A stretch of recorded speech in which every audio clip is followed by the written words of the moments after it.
ఈరోజు జూబ్లీస్ ఉప ఎన్నికలు రిజల్ట్ రావడం జరిగింది.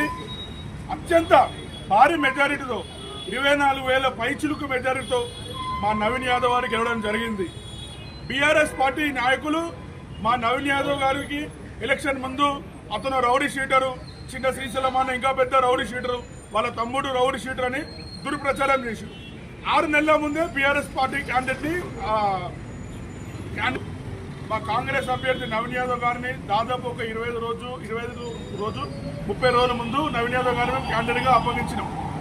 నవీన్ యాదవ్ అనే క్యాండిడేట్ చాలా ఎడ్యుకేటెడ్, లోకల్ అభ్యర్థి, చిన్నప్పటి నుంచి బస్సులో తిరిగి పెరిగిన అభ్యర్థి. ఈరోజు అతని గెలుపు చూస్తే బీఆర్ఎస్ పార్టీలు ఎవరు తట్టుకోలేకపోతున్నారు. ముందుగా కేటీఆర్కి చెప్తున్నా, కేటీఆర్ గారి బల్పు మాటలు తగ్గించుకోవాలి. అదేవిధంగా నీ పట్టేగాడైన పాడి కౌశిక్ రెడ్డి బిడ్డ మీ ఇద్దరికి కబద్దార్, ఇప్పటికైనా మీరు బుద్ధి తెచ్చుకోండి. వచ్చే జిహెచ్ఎంసీ ఎన్నికల్లో మా కాంగ్రెస్ దే పైచులకు రేవంత్ రెడ్డి చెప్పినట్టు 2030 సంవత్సరం వరకు 3 సంవత్సరాల వరకు కాంగ్రెస్ పార్టీ అధికారంలో ఉంటుంది. కాంగ్రెస్ పార్టీలో కార్యకర్తలు కాదు, కాంగ్రెస్ పార్టీలో ప్రతి ఒక్కరు లీడర్లు ఉంటారు. మీ బీఆర్ఎస్ లెక్క చెంచాలు ఉంటారు మా కాంగ్రెస్ పార్టీలో. ఇప్పటికైనా బీఆర్ఎస్ పార్టీ మీరు అందరూ బుద్ధి తెచ్చుకోవాలి.